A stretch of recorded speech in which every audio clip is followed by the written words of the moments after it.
Assalamualaikum warahmatullahi wabarakatuh. Selamat siang Pak Riza dan teman-teman semuanya. Pada kesempatan kali ini saya akan membahas bagaimana perubahan iklim dan pengasaman laut memberikan tekanan besar pada perikanan tropis. Nah, keduanya saling berkaitan ya teman-teman. Jadi perubahan iklim itu membuat suhu laut meningkat dan cuaca semakin tidak stabil. Nah, sementara itu penyerapan CO2 yang berlebihan oleh laut itu menyebabkan pengasaman yang dapat merusak organisme berkapur di dalamnya. Karena perikanan tropis sangat bergantung pada kondisi lingkungan yang stabil, jadi perubahan ini menjadi ancaman serius bagi keberlanjutan ekosistemnya. Oke, sebelumnya perkenalkan nama saya Fitria Syufa Nurjana dengan NIM 23 garing 520 248 garing PN garing 18618. Oke, next. Nah, sebelumnya kita harus mengetahui apa itu perubahan iklim. Jadi perubahan iklim adalah perubahan jangka panjang pada pola cuaca dan suhu bumi. Nah, saat ini perubahan iklim ini berjalan lebih cepat karena meningkatnya gas rumah kaca dan aktivitas manusia seperti industri, transportasi, dan deforestasi. Nah, efek rumah kaca sebenarnya berfungsi menjaga suhu bumi tetap stabil. Tetapi jika jumlah gasnya berlebihan, panas akan terperangkap dan suhu yang meningkat. Nah, laut sendiri itu menyerap sebagian besar panas yang berlebih itu sehingga ekosistem laut itu ikut terdampak. Nah, selain itu, laut juga menyerap CO2 dalam jumlah besar dan proses ini membuat air laut menjadi lebih asam. Inilah yang kemudian memicu pengasaman laut. Selanjutnya yaitu hubungan perubahan iklim dengan perikanan tropis. Nah, perikanan tropis sangat bergantung pada kestabilan suhu, produktivitas primer, dan kesehatan habitat seperti terumbu karang. Nah, banyak spesies ikan tropis memiliki batas toleransi lingkungan yang sempit, sehingga perubahan kecil pada suhu atau kualitas air sudah cukup mempengaruhi pertumbuhan, reproduksi, bahkan pergerakan mereka. Nah, perubahan suhu sendiri dan kondisi kimia perairan juga mempengaruhi rantai makanan mulai dari fitoplankton hingga ikan-ikan besar. Nah, kerusakan habitat seperti terumbu karang itu membuat ikan kehilangan tempat berlindung dan berkembang biak. Nah, akibatnya stok ikan di wilayah tropis berpotensi untuk menurun. Selanjutnya yaitu dampak perubahan iklim untuk perikanan tropis. Jadi perubahan iklim ini memberikan berbagai tekanan terhadap ekosistem dan sumber daya ikan di wilayah tropis.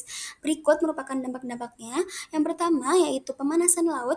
Jadi suhu yang meningkat itu membuat ikan mengalami stres dan kesulitan mendapatkan oksigen sehingga pertumbuhan dan reproduksinya itu terganggu.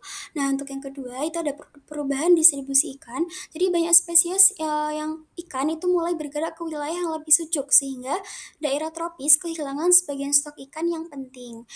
Kemudian yang ketiga yaitu ada penurunan produktivitas primer. Jadi perubahan arus itu juga mengganggu distribusi nutrien yang akhirnya menurunkan produksi fitoplankton sebagai dasar rantai makanan. Oke, dampak yang keempat yaitu ada kerusakan habitat. Jadi pemutihan karang akibat suhu yang tinggi itu membuat terumbu karang kehilangan fungsinya sebagai rumah bagi berbagai jenis ikan. Kemudian yang dampak yang kelima yaitu cuaca ekstrim yang lebih sering terjadi. Jadi badai dan gelombang tinggi itu bukan hanya merusak ekosistem laut, tetapi juga menghambat aktivitas nelayan. Kemudian yang keenam itu ada perubahan pola upwelling. Jadi upwelling yang melemah itu dapat mengurangi suplai nutrien yang berpengaruh pada populasi ikan pelagis kecil. Selanjutnya, kita harus mengetahui pengertian dari pengasaman laut. Jadi, pengasaman laut adalah proses penurunan pH air laut akibat tingginya penyerapan CO2 dari atmosfer. Nah, ketika CO2 larut dalam air laut, ia akan membentuk senyawa yang membuat air menjadi lebih asam. Nah, kondisi ini menurunkan ketersediaan ion karbonat yang penting bagi organisme berkapur seperti karang, kerang, dan plankton yang tertentu untuk membentuk kerangka kalsium karbonat. Nah, jika organisme berkapur itu melemah, maka fondasi ekosistem laut juga ikut rusak. Terumbu karang itu tumbuh lebih lambat, menjadi rapuh dan sulit pulih dari kerusakan. Nah, dampaknya menyebar ke seluruh ekosistem termasuk ikan kecil yang bergantung pada karang sebagai tempat berlindung dan mencari makan. Nah, berikut merupakan dampak-dampak dari pengasaman laut terhadap perikanan tropis. Pengasaman laut sendiri itu memberikan dampak yang besar pada perikanan tropis, di antaranya yang pertama yaitu gangguan pada organisme berkapur. Jadi karang, moluska, dan plankton yang berkapur itu kesulitan membangun kerangka sehingga populasinya dapat menurun. Kemudian yang kedua yaitu rusaknya struktur terumbu karang. Jadi pH rendah itu dapat membuat karang rapuh sehingga habitat ikan yang bergantung itu menjadi tidak stabil. Yang ketiga itu menurunnya ketersediaan pakan ikan kecil. Jadi plankton berkapur yang berkurang itu membuat ikan kecil kesulitan menemukan sumber makanan utamanya. Nah, Yang keempat, itu ada gangguan pada larva ikan. Jadi perubahan pH itu membuat larva lebih rentan sehingga tingkat kelangsungan hidupnya itu menurun. Nah, hal ini berdampak langsung pada jumlah stok ikan dewasa. Nah, untuk dampak yang terakhir yaitu menurunnya hasil tangkapan nelayan. Jadi jika stok ikan terus berkurang, maka pendapatan nelayan tropis juga ikut terpengaruh. Dari seluruh penjelasan tadi, dapat kita simpulkan bahwa perubahan iklim dan pengasaman laut memberikan tekanan ganda pada perikanan tropis. Pemanasan laut, kerusakan habitat, penurunan produktivitas, dan perubahan distribusi ikan membuat stok ikan semakin berkurang. Nah, di sisi lain, pengasaman laut itu dapat memperburuk kondisi dengan merusak organisme berkapur yang menjadi dasar ekosistem.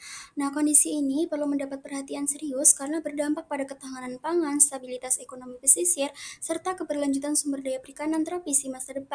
Nah, upaya mitigasi dan adaptasi menjadi hal yang sangat penting untuk meminimalkan kerusakan dan memastikan keberlanjutan ekosistem laut di daerah tropis. Sekian presentasi dari saya, semoga bermanfaat untuk semuanya. Kurang lebihnya saya mohon maaf. Wassalamualaikum warahmatullahi wabarakatuh.